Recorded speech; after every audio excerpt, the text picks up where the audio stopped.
ನಮಸ್ತೆ ಫ್ರೆಂಡ್ಸ್, ಎಲ್ಲರಿಗೂ but harmonium ಟ್ಯುಟೋರಿಯಲ್ಗೆ ಸ್ವಾಗತ. ಇವತ್ತು ಇನ್ನೊಂದು ಹೊಸ ಭಜನೆಯನ್ನು ಕಲಿಯೋಣ. ಈ ಹಾಡಿನ ತಾಳ ತ್ರಿತಾಳ. ದಿನ್ ದಿನ್ ದಿನ್ ನ ದಿನ್ ದಿನ್ ದಿನ್ ನ ದಿನ್ ದಿನ್ ದಿನ್ ನ ದಿನ್ ದಿನ್ ದಿನ್ ನ. ಓಂ ಗಣೇಶ ಪಾಹಿ ಮಾಂ ಮ ಮ ಮ ಮ ಮ ಮ ಗ ರೆ ಗ. ಶ್ರೀ ಗಣೇಶ ರಕ್ಷ ಮಾಂ. ರೇ ರೇ ರೇ ರೇ ರೇ ರೇ ಸಾ ರೆ ಗ ರೆ ಸಾ. ಏಕದಂತ ವಕ್ರತುಂಡ ಪಾಹಿ ಮಾಂ. ಪ ಪ ಪ ಪ ಪ ದ ನಿ ಸ ನಿ ದ ಪ.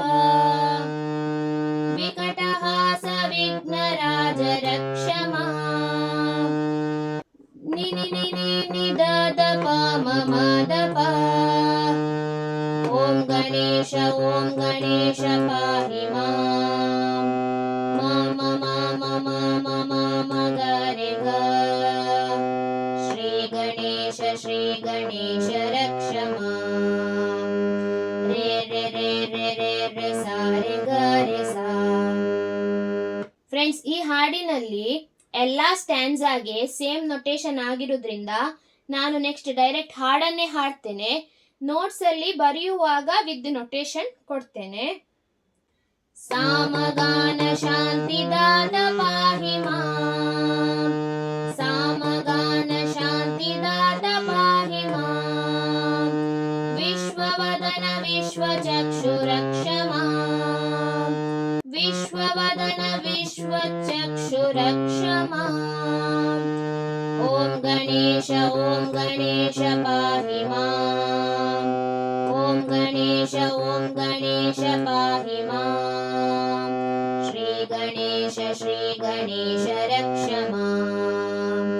ಶ್ರೀ ಗಣೇಶ ರಕ್ಷ ಮಾಂ. ಶೂರ್ಪಕರ್ಣ ಭಿನ್ನದಂತ ಪಾಹಿ ಮಾಂ. ಶೂರ್ಪಕರ್ಣ ಭಿನ್ನದಂತ ಪಾಹಿ ಮಾಂ.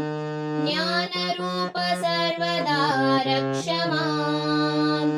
ಜ್ಞಾನರೂಪ ಸರ್ವದಾ ರಕ್ಷ ಮಾಂ.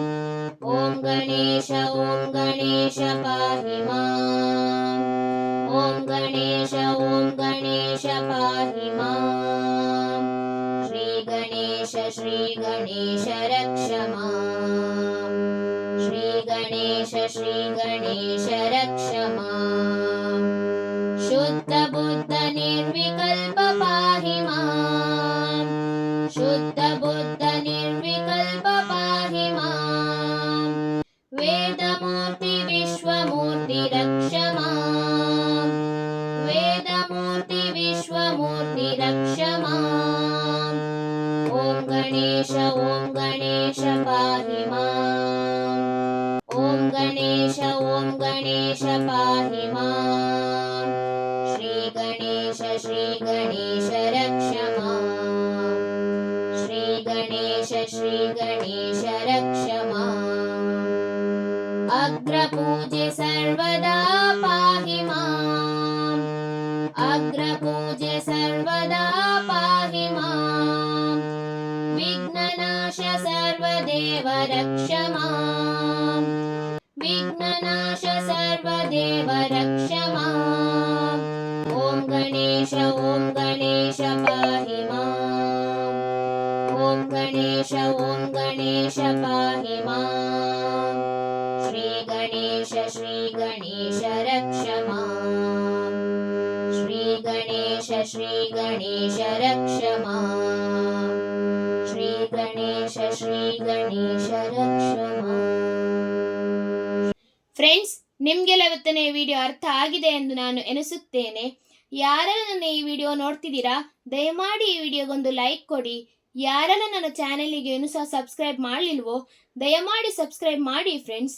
ಹಾಗೂ ನಿಮ್ಮ ಫ್ರೆಂಡ್ಸ್ ಮತ್ತು ಫ್ಯಾಮಿಲಿಯೊಂದಿಗೆ ಶೇರ್ ಮಾಡಿ. ಥ್ಯಾಂಕ್ ಯು ಫ್ರೆಂಡ್ಸ್, ಧನ್ಯವಾದಗಳು. ಮುಂದಿನ ವಿಡಿಯೋದಲ್ಲಿ ಸಿಗೋಣ.